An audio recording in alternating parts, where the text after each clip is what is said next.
কোন গ্রামের মরলো আল্লাহর কাছে খবর আছে না নেই?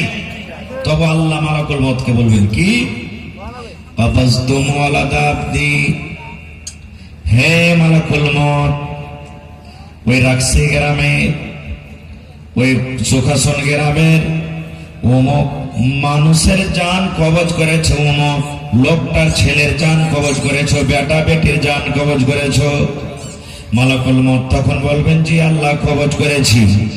আল্লাহ রাব্বুল আলামিন বলবেন, হে মালাকুল মউত, যখন তুমি মাসুম বাচ্চা কিংবা মাসুম বাচ্চার যখন জান খান কবজ করো, ওর মা বাবা কি বলেছিল?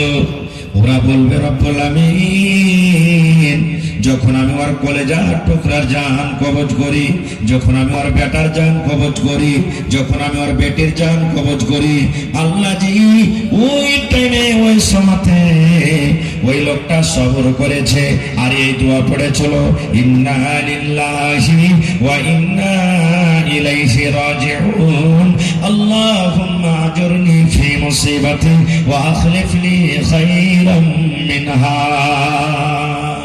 এটা দোয়া না? মানুষ যদি মরে যায়, মা মরে গেছেন, আব্বা মরে গেছেন, দাদু দাদি নানা নানি মরে গেছেন, অমুক গ্রামের খবর পেলেন, মেয়েকে কানের আওয়াজ চলে এলো, আপনি গ্রুপে পড়লেন যে অমুক লোক মারা গেছে, যেমনই মতের খবর পাবেন, নবী বলেছেন, আল্লাহ বলেন, যখন তোমার কাছে মুসিবত আসবে, মুসিবতের খবর আসবে, তখন তুমি এই দোয়াটা পড়ো, ইন্না লিল্লাহি ওয়া ইন্না ইলাইহি রাজিউন। এই দোয়াটা পড়তে হবে।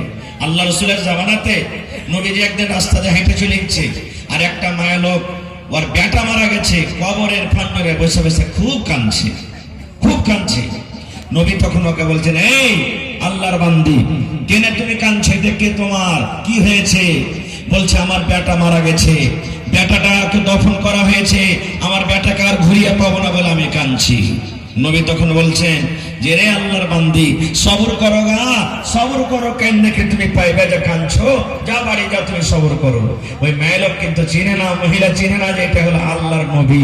তখন নবীকে কি বলছেন, হ্যাঁ হ্যাঁ, তুমি রাস্তাতে হেঁটে গেছো, চলে যাও, তোমার তো কেউ মরেনি, তোমার কেউ মরলে তুমি বুঝতে পারতে কি ব্যথা লাগে। নবী বললেন না কিচ্ছু, চলে গেলেন।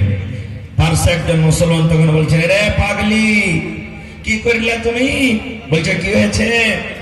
বলছি, যে লোকটাকে তুমি এত বড় কথা বলে দিলে, লোকটাকে চিনো কে? বলছে, না। বলছি, এটাই তো আল্লাহর নবী মুহাম্মদ সাল্লাল্লাহু আলাইহি সাল্লাম। বলছি, এটা আল্লাহ রাসূল? হ্যাঁ। এবার দৌড়াতে দৌড়াতে দৌড়াতে দৌড়াতে নবীর বাড়ি চলে গেলেন।